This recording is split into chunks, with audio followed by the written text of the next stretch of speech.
Ça vous dit une petite interview avec un des plus grands influenceurs français? Eh bien, c'est ce que je vous propose aujourd'hui avec un certain Nicolas Chéron, certainement le plus connu dans la sphère financière. Nicolas m'a fait le plaisir de répondre à mon invitation pour fêter ma 100e, et on est donc dans une série de vidéos qui s'appelle Au micro de Ricardo pour une asso, et j'ai décidé de faire ça pour une association dont il va vanter les mérites et pour laquelle je vous invite tous à faire un don.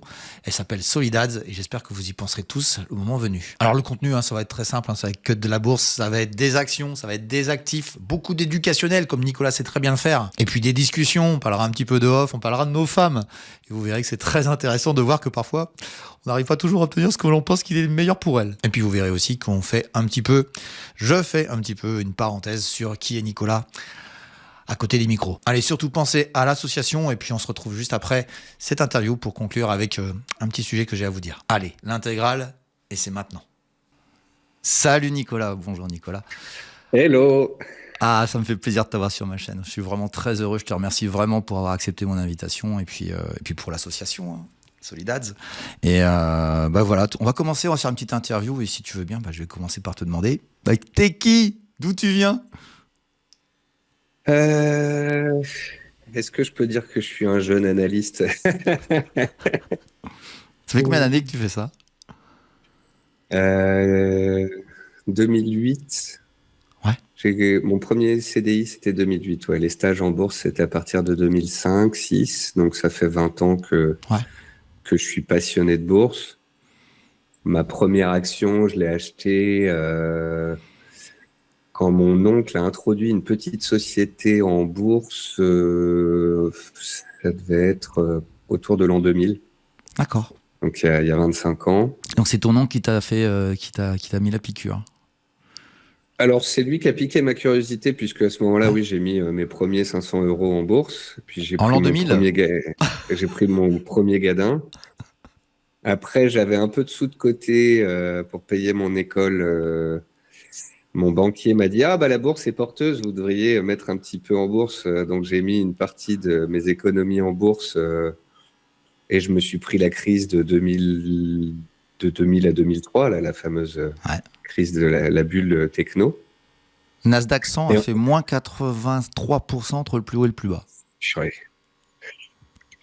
Et j'ai dû perdre 50% sur mes économies en 3 ans et mon constat a été relativement simple. Je me suis dit, s'il y a une crise et que ça baisse et que le banquier ne sait pas faire moins pire que moins 50, peut-être que moi, je peux faire un peu mieux. Pas beaucoup mieux, mais peut-être un peu mieux. Et puis, je suis parti en Erasmus au Danemark. J'ai eu un prof qui nous parlait des marchés financiers. J'ai acheté mes premières actions Total. Je discutais sur les premiers forums de bourse. À l'époque, c'était ProAT, Daily Bourse, des trucs qui n'existent plus aujourd'hui. Puis voilà, de fil en aiguille, stage chez Zone Bourse en 2006, il y a 20 ans. Après, j'ai bossé pour des courtiers internationaux, donc FXCM, CMC Markets, qui étaient spécialisés sur les CFD, le Forex, les indices. Et moi, j'étais éducateur, si tu veux. Je faisais de la vulgarisation, de l'éducation, moi, je crois que je t'ai connu dans ces moments-là, je pense. Ouais, donc ça fait un bon 10 ans. Et, ça nous rajeunit pas, Ouais. Et voyant qu'en fait, la propension de personnes qui se mettaient à faire du trading sur les CFD, les futurs, les indices, etc., était très faible et que la plupart des gens se faisaient éclater, je suis revenu à mes amours de jeunesse, à ma formation initiale, au marché action, à l'investissement moyen terme, à la diversification. À vrai dire, ce qu'il faut souligner, moi dans ton personnage, que peu de gens savent, c'est que nous sommes très peu nombreux à avoir une formation, au moins à avoir touché à la finance, même à l'école, quoi.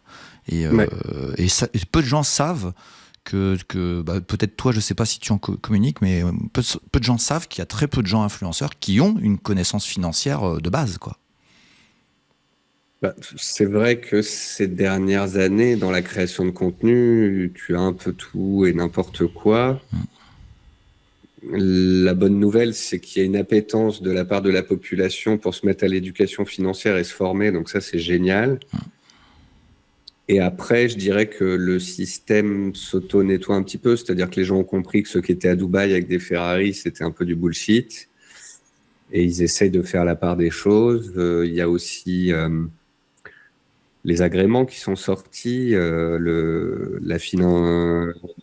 l'influenceur responsable avec la RPP et l'AMF qui ont sorti un petit truc. Et puis voilà, ça se professionnalise, ça aide les gens.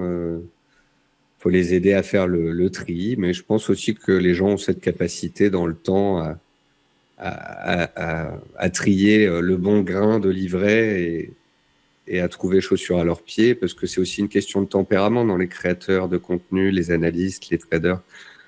Il y en a qui font du court terme, d'autres du long terme, d'autres du scalping, d'autres des métaux. Voilà, faut trouver chaussures à son pied.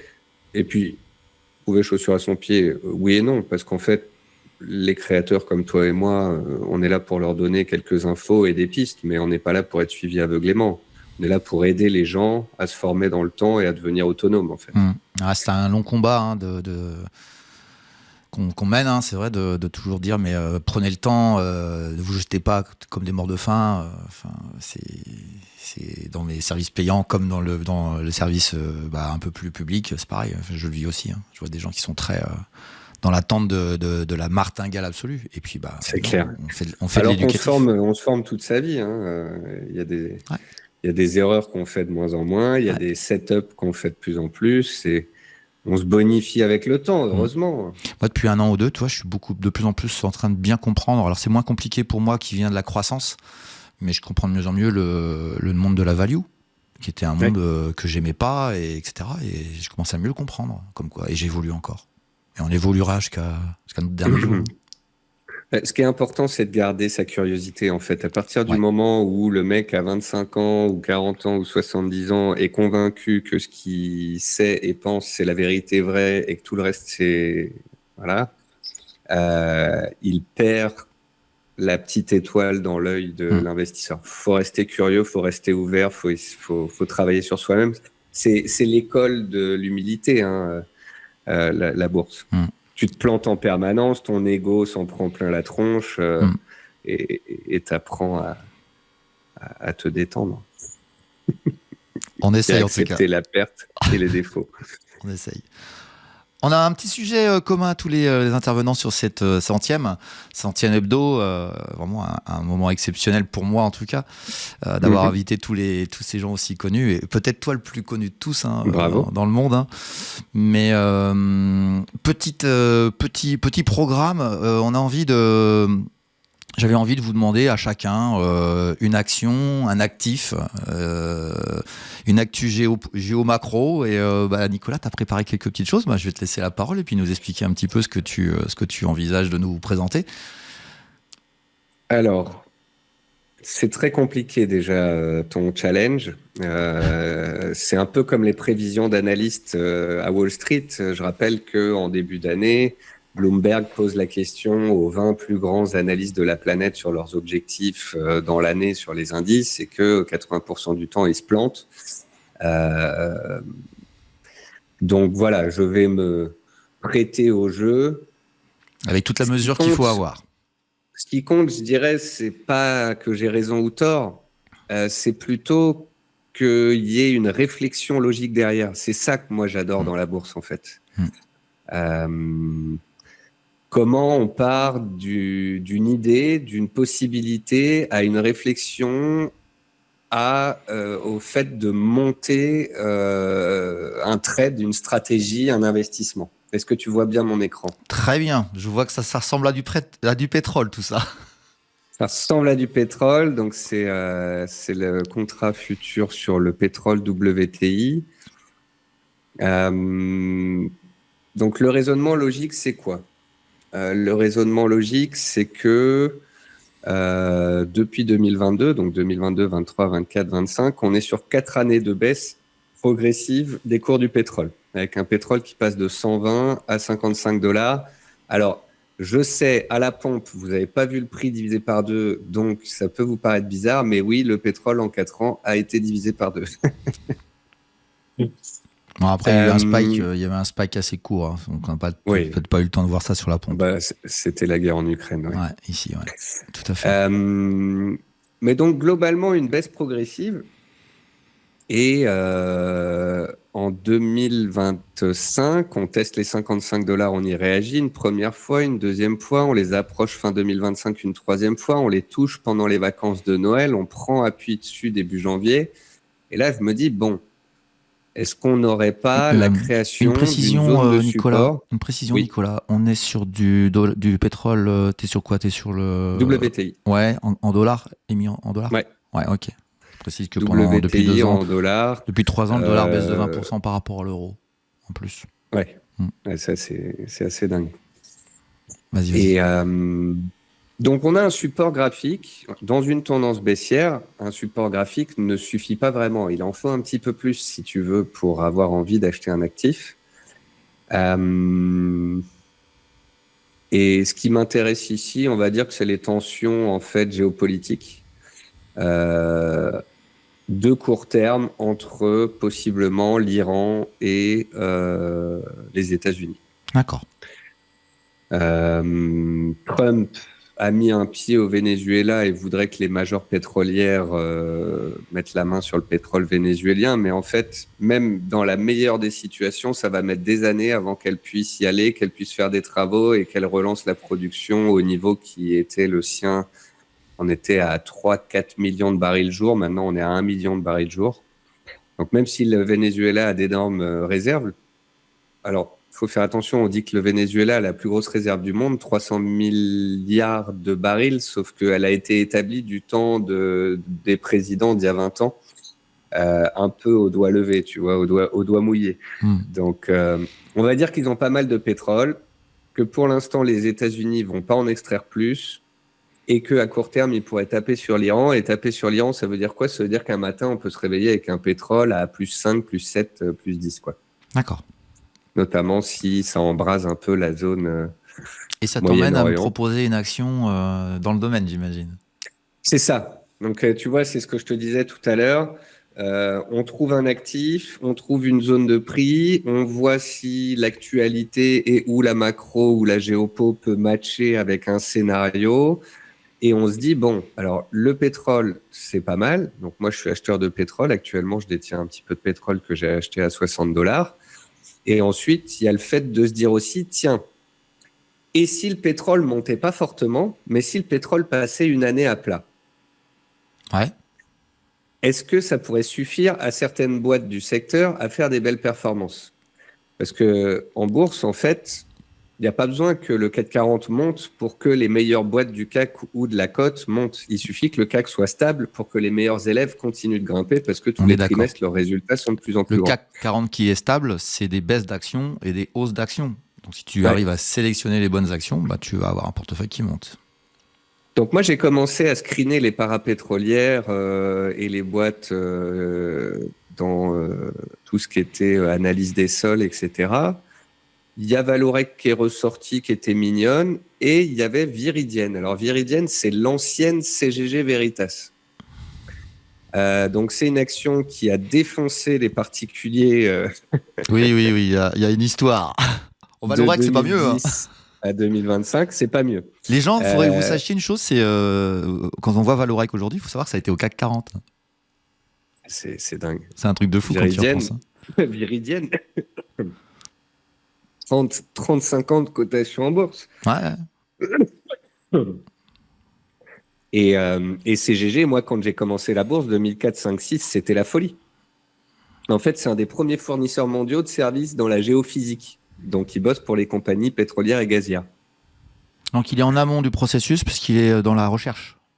Ouais. Ok. Moi, ça me paraît important de le positionner aussi dans le processus industriel.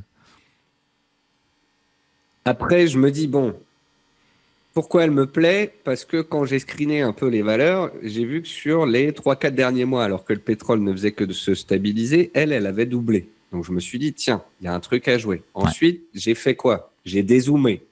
Et en dézoomant, je vois ce truc-là. Et ça, c'est quoi? C'est un superbe gap. C'est une sorte de rounding bottom absolument magnifique.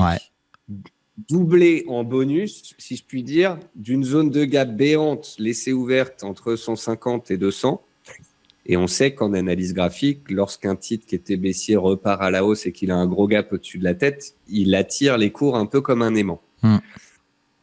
Donc, j'ai une valeur qui surperforme le marché puisqu'elle bourre depuis l'été dernier, qui monte même quand le pétrole monte pas forcément, mais juste est stable, qui fait un rounding bottom de folie avec un gap au-dessus de la tête et dont la dernière publication du mois d'octobre a montré une potentielle recovery. Une recovery, c'est un retour en force, si je peux dire, des fondamentaux de l'entreprise qui avant avait une dette qui n'arrêtait pas d'augmenter, un chiffre d'affaires qui baissait, une rentabilité pourrie et qui là enfin retrouve le chemin de la croissance, de la rentabilité et peut-être un jour, sait-on jamais, d'un remboursement de la dette.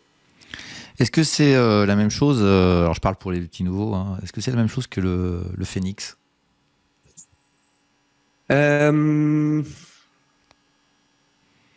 Je faisais la distinction dans mon émission d'hier, justement, entre le Phoenix, qui est une configuration qu'on peut retrouver sur des micro et des small caps, et des retournements puissants qu'on retrouve sur les mid caps, un peu comme Viridienne. Il y a l'esprit du phénix, en fait. D'accord. L'esprit du phénix, c'est on chute, on fait une zone horizontale. En fait, ce qui manque, si tu veux, c'est la beauté, dans certains cas, du phénix. C'est que plutôt que d'avoir un rounding bottom, on a une zone horizontale extrêmement propre. Donc, on a une chute de 80-90%. Ici, donc, c'est sur le Carl Pour toi, Ray. ça, c'est un phénix, ça ? Ouais. Moi, je te rassure, hein. Je suis absolument catastrophé par ce dossier. Ah bah oui, bien sûr. Non, mais les mecs, ils ont perdu 95%, ils ont saccagé tout le monde. Mais si tu veux, le phénix qui renaît de ses cendres, pour moi, c'est d'une part donc une chute sur un tout petit dossier où on a un réveil du titre avec des volumes très puissants, c'était en septembre dernier, qui permet d'établir un range avec un niveau horizontal ultra clair où tu vas pouvoir mettre un ordre d'achat à seuil de déclenchement et quand ça pète, ça pète. J'ai là, un on cas, fait 1,40, 4,20. J'ai un cas qui est maintenant réalisé, je trouve, et qui est vraiment le cas, à mon avis, actuel. C'est Too Crazy. Ouais. J'essaye de rester français, hein, t'as vu, hein, j'essaye de rester en France. C'est quoi son petit code ? 2CRSI. Ah oui, 2CRSI, ok. Ouais, Too Crazy, ça se dit apparemment. Ah ouais ? Ouais, les Strasbourgeois. Ouais, c'est un jeu de mots. Ok. Too Crazy. Ah purée, mais moi c'était 2CRSI, quoi. Eh ben écoute, voilà, t'as appris quelque chose. C'est Denis qui me l'a appris, de Pépitor. Écoute, il y a de l'idée. Il y a de l'idée d'une valeur qui a beaucoup baissé, qui s'est ensuite calée dans un range, qui se réveille et qui marque ce haut de range en le testant une fois, deux fois, trois fois, quatre fois. Et c'est cette beauté d'une zone horizontale qui, par la suite, est cassée par des volumes qui engendre un démarrage. Donc, on peut qualifier ça de Phoenix. Vous me donnez la moyenne, professeur ? Merci, c'est gentil. Ouais, elle est belle. Elle est belle. Et si on lui met une petite MM100, mis à part le petit trou d'air en début d'année ici, elle était relativement propre à acheter. Tu l'as travaillé, hein, je vois que tu as mis des petits ronds. On n'a pas préparé ça, donc c'est que tu l'avais travaillé. Tu la connais. Ouais. J'ai pas mal de gens qui sont dessus. Ça permet de jouer l'IA, mais avec une valeur française. Ouais.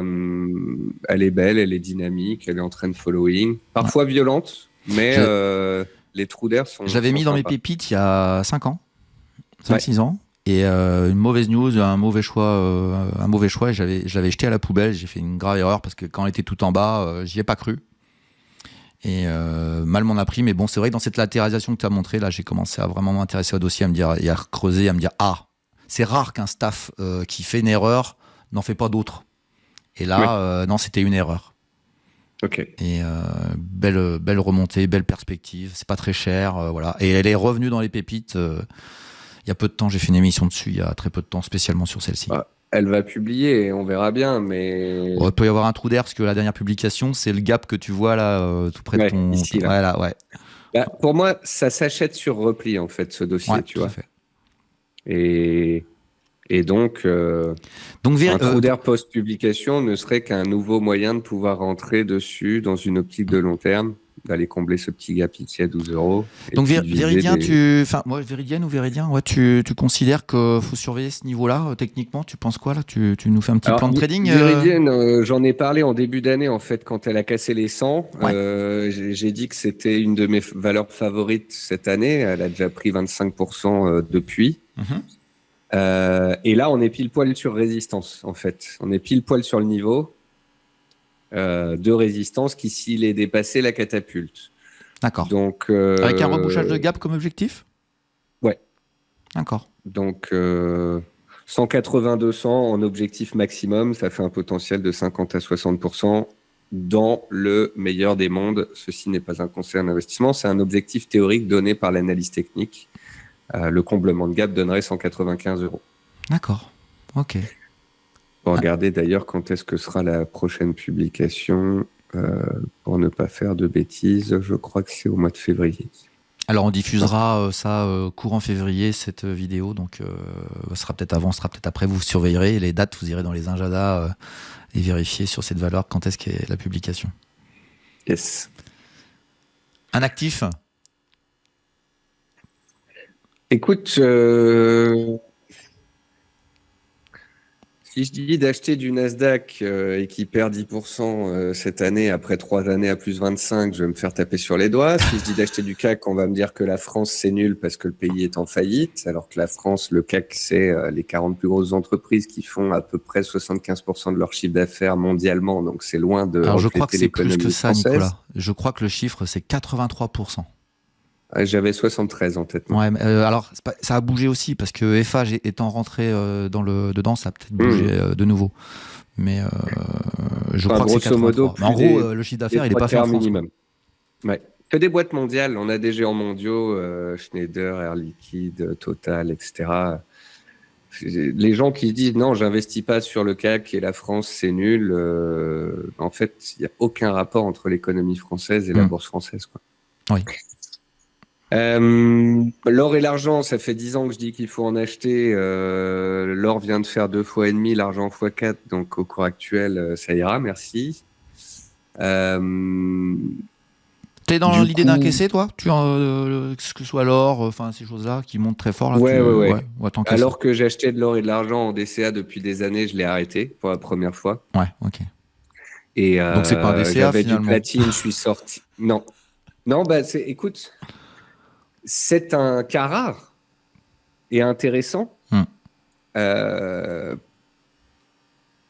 Et peut-être que je trahis ma stratégie, peut-être que Nous sommes dans un monde de décision, enfin c'est pas toi, je vais l'expliquer. Nous sommes dans un monde de décision, il ne faut pas avoir de regrets. Et comme souvent je dis, quand tu vends à la moitié, tu n'as jamais tort, tu as toujours raison. Ouais. Moi, j'ai acheté de l'argent pendant des années. Et ça te donne raison aujourd'hui. À 20, 25, et je visais 35 et 50 $. Jamais je me serais attendu à 100 $. Et alors aujourd'hui, tout le monde dit ouais, c'est normal, ça va à 100 parce qu'il y a ci, il y a ça. Les gars, vous étiez où il y a 2 ans quand on était à 20 $ et que ça bougeait pas? Il y avait personne qui disait d'acheter des métaux. Moi, j'ai des émissions de 2018, des interviews de 2021 avec Benjamin Louvet spécialisé sur les métaux. J'ai fait des newsletters en 22, 23, 24 en disant achetez de l'or, achetez de l'argent, faites du DCA, blablabla. Et là, parce que à partir des 50 $, j'ai pas cru à cette explosion. J'ai des kikoulol de 25 ans qui ont switché du Bitcoin sur le silver en levier 10 et qui me disent ouais, t'es nul, fallait rester haussier. Mais bien sûr, il y a un short gauge avec la Chine. T'as vu le premium et 15 $. Eh, tais-toi, s'il te plaît. Tais-toi. Tu me fatigues. Ah, ils sont fatigants. Hein. Ouais. Dunning-Kruger est un envahisseur de cerveau qui est terrible. Ah, tu m'étonnes. Terrible, c'est terrible. Je sais tout donc, parce que j'ai un début de réussite et le pire, c'est les nouveaux qui gagnent. Ça c'est le pire. Ah bah non mais des fois, tu sais, j'en suis à espérer un secouage de cocotier sur les marchés. Faut pas souhaiter de malheur, mais toi et moi, on sait très bien qu'il y en aura des malheurs. Ouais. Les stats de l'AMF sont très clairs. Donc je vais pas te dire d'acheter des métaux et parce que tu vas interviewer plusieurs personnes dans ton émission, je vais faire un petit truc original. On va parler du VIX. Ah, cool. On va parler le du VIX. VIX. Je prépare une vidéo sur le VIX. Ok. Tu m'en voudras pas si je te repique un morceau de l'interview. Hein. Vas-y, fais-toi plaisir. Pour ceux qui ne connaissent pas le VIX, donc VIX, ça veut dire Volatility Index. Il est aussi communément appelé l'indice de la peur. Alors, vous irez voir sur ChatGPT ou Google, je vais vous le dire quand même. Le VIX mesure le spread des options sur les actions du S&P 500. Grosso modo, vous avez le S&P 500 avec 500 valeurs. Il y a des options qui s'échangent à la hausse et à la baisse sur ces valeurs. Et le spread, c'est l'écart entre les acheteurs et les vendeurs. Or, dans un marché extrêmement confiant et peu volatile, les spreads entre les acheteurs et les vendeurs sont très resserrés. Et du coup, le VIX qui mesure cet écart est très faible. Et dès que les marchés partent en sucette, qu'on fait un moins 10, moins 15, moins 20 et qu'on fait des séances à moins 5, moins 7, bah forcément, les acheteurs et les vendeurs, ils sont un peu flippés sur les marchés et les écarts pour se mettre d'accord sur un prix fluctuent énormément et sont beaucoup plus élevés que d'habitude. Donc, les spreads s'écartent et le VIX monte. Donc, en fait, le VIX mesure la tension palpable des opérateurs, leur niveau de stress, les gouttes d'eau sous le bras quand tu as air liquide à moins 5 à l'ouverture. L'épaisseur de l'auréole. C'est ça, c'est complètement Tiens, ça. faut qu'on la garde celle-là. J'adore. C'est tellement ça. Le diamètre de l'auréole. Et alors, il y a, je dirais, 3 zones à surveiller pour le VIX. Et en fait, quand il est tout en bas, c'est on est dans des marchés dits complaisants. Quand il se tend, et vous voyez que ici, il y a une zone un peu importante autour des 50, c'est quand on est dans des corrections de marché et que la peur est palpable. Hein, et généralement, quand ça se passe, il y a des opportunités d'achat sur le marché. Et dans les 2 crises les plus violentes de ces 30 dernières années, 2008 et 2020, il a même poussé à 80. Alors, il faut rappeler pour les petits jeunes que 2008, c'est quand même l'effondrement du système financier. Hein. Enfin, bon, tu l'as vécu comme moi. Moi, j'étais directeur général. Presque fin du monde. J'étais directeur général à ce moment-là. Ouais. Et du jour au lendemain, plus aucun coup de téléphone dans la boîte. Les bancaires étaient proches de la faillite. Renault a été sauvé par l'État. Société Ouais. Générale a perdu 90%. On était devant la bourse. Bloomberg, c'était tous les jours des écrans rouges. C'était un truc de dingue. Ouais. ArcelorMittal, Peugeot, Renault, tout ça, ça fait moins 80. Ouais. C'était un carnage. Les gens perdaient leur boulot. C'était un moment de ma vie où j'étais pas sur la bourse, mais je peux te jurer qu'en tant que, voilà, tu diriges une boîte, je faisais du sauvetage d'entreprise, hein. Donc j'avais en plus, tu vois bien. Waouh. Ça a été le moment professionnel le plus flippant que j'ai connu. Hein. Vraiment. Je venais de commencer ma carrière, je me suis dit, purée, j'ai fait ma formation en 2006-2007, je commence ma césure, un stage d'1 an en 2008 avec un gérant de portefeuille, il se passe ce qui se passe, et là je me dis, est-ce que j'ai fait le bon choix ? Ouais, y aura-t-il une bourse demain ? Ouais, je te cache pas que c'est pareil, j'ai vraiment eu peur, je dormais plus. Alors, il y a 2 façons d'utiliser cet outil. Ça, c'est intéressant. Vas-y. La première, c'est un peu la plus commune et c'est parfois une erreur si c'est mal fait. C'est quand le VIX est autour des 15-16, soit ses plus bas des dernières années, le particulier qui découvre le VIX se dit « Ah bah j'achète du VIX ». C'est une assurance. Si le marché chute parce qu'il y a de la tension et que les auréoles grandissent, mon VIX va monter et telle une assurance, il va protéger mon portefeuille. Et si le marché reste stable et montouille, mon VIX va rester bas, mais vu que je l'ai acheté bas, je ne vais pas perdre grand-chose. Erreur, puisque le VIX s'achète via des produits sur les marchés futurs Or, les marchés futurs ont cette notion que tous les mois, on doit Le changer rollover. avec les rollovers d'échéance et qu'en fait, tenir une position sur le VIX vous coûte. Et donc, si vous la gardez 3 mois, 6 mois, 1 an, et parfois on a des périodes où pendant 2 ans, le VIX reste bas, ça va vous coûter énormément d'argent.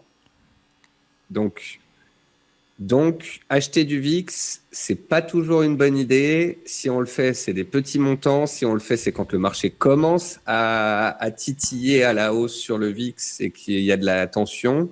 C'est pas juste j'achète et je le garde. Sinon, vous allez avoir une mauvaise surprise et vous apprendrez par vous-même le fonctionnement des marchés futurs, des rollovers et vous tiendrez du VIX pendant 1 an, vous serez à moins 50%. Non, la meilleure utilisation du VIX, c'est la définition de l'environnement dans lequel vous faites de l'investissement. Et il y a 3 zones à surveiller.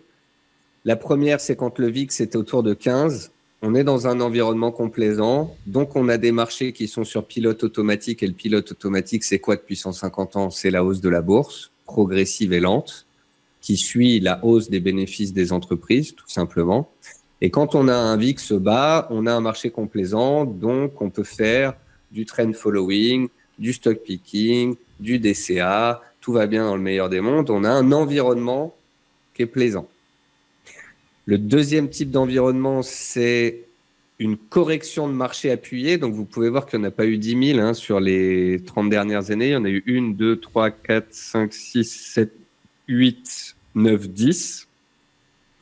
Grosso modo, une fois tous les 2-3 ans, on se prend moins 25 sur la bourse. Le VIX monte à 50 et, sauf fin du monde, c'est le moment de faire ses courses. Troisième cas, le cas quasi fin du monde, crise systémique 2008, crise systémique 2020. Je me demande bien quelle pourrait être la prochaine, mais je te dis une connerie. On a une comète qu'on détecte comme étant en direction de la Terre et avec un impact potentiel. Tout le monde se fait pipi dessus. La bourse chute de 40%, le VIX monte à 80%, la comète passe de justesse à côté. Bon, c'est une opportunité générationnelle d'acheter. Bah, tu sais, dans l'esprit du cataclysme, pensons plutôt à un volcan. Ah bah non, j'habite sur une île avec Non, un mais pas le volcan. tien. La faille de San Andreas, par exemple, tu vois. Ouais, ou un Aussi. Islandais. Ou un Tu sais, les Islandais. trucs imprononçables. Ou Non, un oui, truc t'as au raison. Japon. Les gens veulent inventer le signe noir partout. Et par définition, un signe noir, bah, on ne le connaît pas. C'est quelque chose d'inconnu, voire même qui n'a jamais eu lieu une seule fois dans l'histoire. Donc, Qui aurait parié de ce qui s'est passé en février-mars 2020 quand tu te positionnes 6 mois avant? C'est clair. Mais on peut tous le dire, personne n'avait vu le truc arriver. Non. Non. Personne. Et moi, je peux te dire qu'en bas, j'ai pas touché à mes claviers, j'ai pas touché à mes écrans. Je suis bien sorti, mais je suis pas rentré de nouveau. J'ai mis du temps à rentrer. Par contre, j'ai bien géré le vaccin. Et là, j'ai compris que c'était bon, c'est partir fort. Ouais, post-vaccin, c'est vrai Ouais. que ça changeait la donne. Je me rappelle avoir échangé avec toi, tu me dis « Ah, t'es sûr que ça va continuer à monter ?» Moi, j'étais à bloc bullish. Et ouais, c'était un mouvement incroyable, vraiment exceptionnel, jusqu'à fin 21, quoi. Non, moi, j'ai eu un mélange de coups de bol et d'enseignements énormes. C'est-à-dire que, alors que j'étais investi, que j'avais un peu d'IMO, un peu de private equity, des actions, etc., en début 2020, je prends une des plus grosses positions baissières de ma vie sur les indices, le CAC 40, un mois avant le Covid.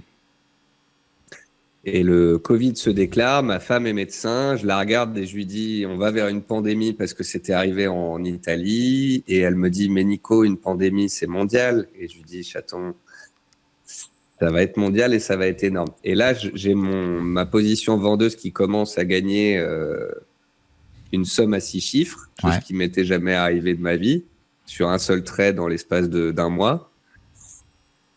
Et là, j'ai vécu quelque chose que j'avais encore jamais vécu, c'est que j'avais un intérêt à ce que le Covid soit de pire en pire, qu'il y ait des gens qui aillent à l'hôpital, voire qu'il y ait des morts, pour que les marchés baissent, pour que je gagne plus de pognon. Ah, ça m'intéresse ce que tu es en train de dire. Et pour la première fois de ma vie, je me suis retrouvé dans un paradoxe. D'un côté, j'ai bien évidemment envie que la situation aille mieux, qu'on puisse ressortir dehors, que ma femme n'ait pas à aller En urgence. Enfin, en... là-bas. Elle l'a fait à un moment donné, ils ont fermé l'ophtalmologie, elle est ophtalmologue, et donc elle s'est retrouvée en réanimation. Et donc d'un côté, j'ai bien évidemment envie que la vie reprenne et que tout aille bien, et de l'autre, de gagner des sous. C'est le côté du bien qu'a gagné. J'ai fermé ma position dans l'espoir que ça aille mieux. Donc j'ai pas tenu mon trade. En fait, quand c'est arrivé et que j'ai dépassé les 6 chiffres de gains, j'ai dit à ma femme, faudrait soit me mettre sur une île déserte, soit m'enfermer dans un asile ou en prison. Parce que je sais que dans 2 mois, la bourse sera beaucoup plus basse qu'aujourd'hui, mais je ne tiendrai jamais nerveusement cette position. Et j'ai atteint mon plafond psychologique de tolérance au gain, d'une part, et d'autre part, le paradoxe d'être baissier et donc de gagner de l'argent si les choses se passent mal, alors que dans la vie, on a plutôt envie que ça se passe bien. Donc j'ai atteint 2 limites que je ne connaissais pas de moi-même et j'ai énormément appris de cela.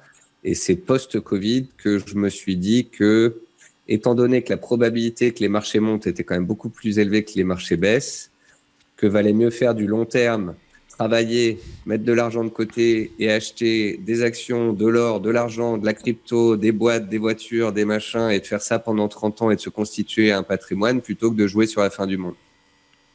Ça me paraît... Moi, ça, c'est ce côté éthique. À un moment donné, oui, on est des hommes, on n'est pas que là pour faire de l'argent. C'est clair. Ouais. C'est clair. Ouais. Moi, je suis un anti-armement depuis le début. Je l'ai dit, je l'ai annoncé, je l'ai affiché, je l'ai tout le temps dit, et je ne ferai jamais d'armement. Alors, j'ai quelques valeurs qui ont des activités complémentaires d'armement. Je pense à une entreprise norvégienne qui fait des sonars et qui chasse le poisson. Ouais.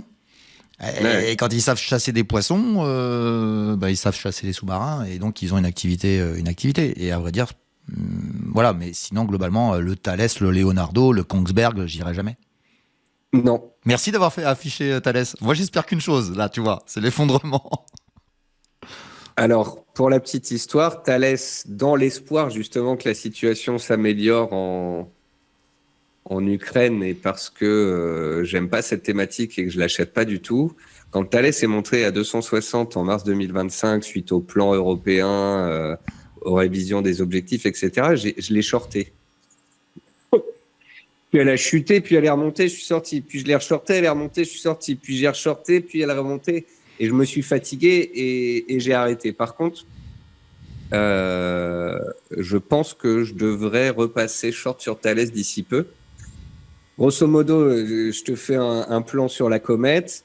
Demain, Trump attaque l'Iran. Il y a des tensions dans le Golfe. Le pétrole monte. Je prends mes gains sur le pétrole. J'attends Thales à 280-300 et je lui shoot sa tranche.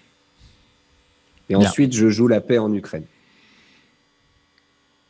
Finalement, on a fait plus qu'une action et un actif. Hein. La passion, c'est la passion. C'est le problème, on peut parler pendant 2 heures. Ouais, je crois qu'on pourrait faire pendant des heures. C'est trop court, hein, Nicolas. Je t'avais demandé de penser à une anecdote. Est-ce que tu as pensé à un petit truc ? Écoute, je pense que j'en ai déjà raconté pas mal. Ouais. Me concernant. Après, moi, je voulais te faire une petite dédicace parce que c'est ta 100e émission, que je suis ton contenu depuis un certain temps et que tu as des particularités que je trouve intéressantes. Donc, je voulais rendre à César, voilà, ce qui lui va. La première, c'est que tu fais partie des rares personnes qui suit des small et mid cap. Moi, j'ai toujours adoré ça. Je trouve ça passionnant. C'est volatile, parfois c'est technique, parfois elles ont leur façon d'évoluer et on se retrouve sur ce côté originalité. Puis les statistiques parlent pour nous, hein, puisque sur 20 ans et 30 ans, les indices des small caps font mieux que les indices des grandes sociétés. Et Dieu sait qu'en 2022-2023, on a eu 2 années extrêmement difficiles. Hein. Et j'ai pas lâché le cap, c'est la notion d'intégration de ce que j'appelle les poupées russes, intégrer le long terme, le moyen terme et le court terme. Et à long terme, j'étais sûr de moi. Et à moyen terme, je souffrais. Hein.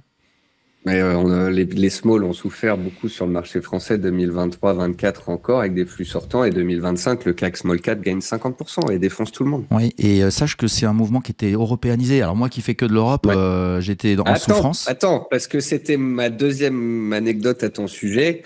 C'est qu'en plus d'aimer ce que j'aime bien moi aussi, il y a quelque chose que moi je n'ai pas le temps de faire et où je manque de curiosité. Je sais pas. Après, toi, tu es très action. Moi, je suis aussi les métaux, le pétrole, on s'est spécialisé. les crypto, la macro, donc j'ai pas le temps. Mais en plus d'aller chercher des pépites thématiques, tu vas les chercher partout en Europe. Et tu vas souvent, tu as eu ta période Allemagne, ensuite tu as eu ta période Suède. Moi, je suis très Norvège. Ça, c'est une source d'inspiration pour ceux qui nous écoutent. Vous trouvez un secteur sympa, il n'y a pas forcément une Française qui vous plaît, ou bien c'est un dossier épineux, vous allez chercher sa cousine en Italie, ou en Espagne, ou en Norvège. Et ça, c'est une ouverture d'esprit, une curiosité que tu as et que je souligne. Bah, tu sais, Nicolas, je sais que tu en fais un petit peu. Hein. On me demande souvent Baviera. Hein. Ah, Clinica, ouais. La belle Clinica Baviera. Ma femme, c'est, je crois, une de ses plus grosses lignes en portefeuille. Parce qu'elle est ophtalmo et que c'est des cliniques ophtalmo. Oui, ouais. Ça monte, hein, elle a raison en plus. Hein.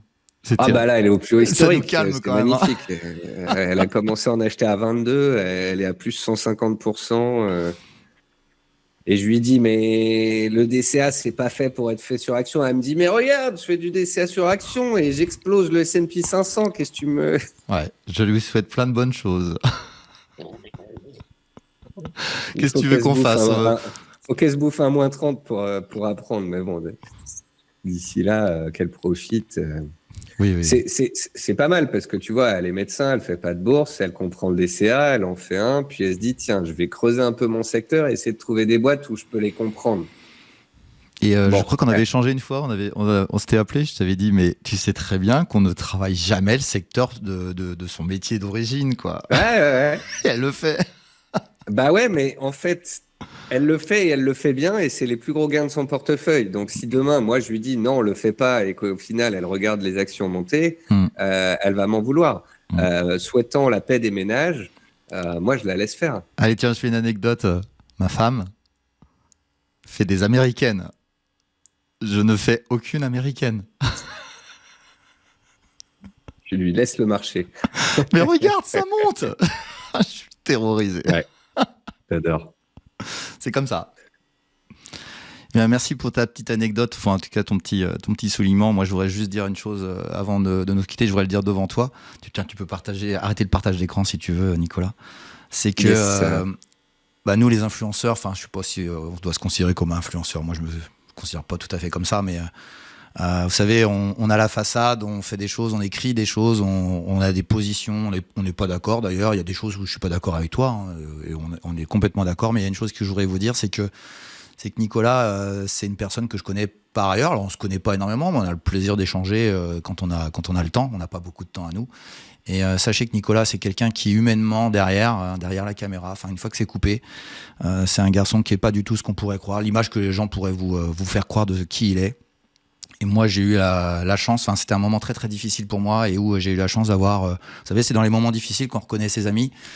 Et juste une chose, si je suis toujours en train de faire le métier que je fais et que je suis passionné absolu, c'est à cause d'une personne. Alors il y a eu quelques personnes, mais la personne centrale qui a fait que je fais encore aujourd'hui de la bourse, eh bien elle est devant vous, c'est Nicolas Chéron. Et je te remercie Nicolas. Sans toi, je n'existerais plus. C'est gentil. Voilà. Bon, on fait un petit au revoir, un petit bisou à tout le monde. On embrasse tout le monde. Passez une bonne émission. C'est une émission, me semble-t-il, qui est focalisée aussi sur les dons pour une action. Gardez bien en tête que quand on fait un don pour une action, ici Solidads, aider les papas qui ont des handicaps dans leur famille, c'est une belle action. Et en plus, vous faites de la bourse, vous avez des sous, donc aidez les autres. Et en plus de ça, c'est défiscalisé à hauteur des 2 tiers. Donc grosso modo, vous voulez donner 100 € à une asso, vous pouvez mettre 300 €, Vous allez récupérer un bon qui est pour les impôts et vous allez récupérer 2/3 de la somme. Donc, vous mettez 300 €, les impôts baissent de 200 et ça vous aura coûté que 100 balles.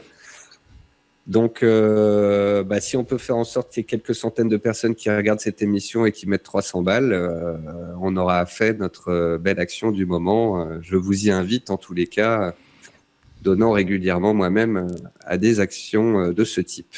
Et bravo pour ce que tu as fait à ce sujet. Merci Nicolas. Merci. Messieurs, dames, à très bientôt sur les réseaux.